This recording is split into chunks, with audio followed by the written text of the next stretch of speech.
Et si je vous disais que réunir Vinicius et Mbappé, ce n'est peut-être pas une bonne idée? Deux superstars, deux machines à dribble, deux joueurs qui aiment le même espace. Alors pourquoi ça pourrait ne pas marcher? Voici 10 raisons. Touche 1, même position préférée. Vinicius Junior et Kylian Mbappé adorent jouer à gauche. Même couloir, mêmes appels, conflit direct. Touche 2, même style de jeu.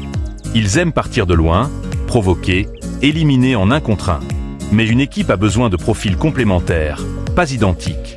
Touche 3, besoin d'espace. Les deux explosent quand ils ont de l'espace pour accélérer. Dans un bloc bas, ça devient plus compliqué pour les deux en même temps. Touche 4, défense limitée. Ni l'un ni l'autre n'est connu pour défendre 90 minutes.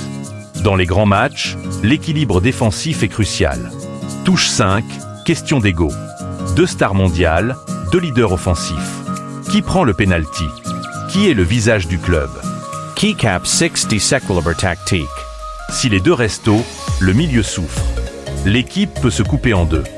Touche 7, occupation du même espace intérieur. Les deux aiment rentrer vers l'axe pour frapper. Résultat, ils peuvent se gêner. Touche 8, pression médiatique énorme. Dans un club comme le Real Madrid, chaque détail est analysé. La moindre mauvaise performance devient une polémique.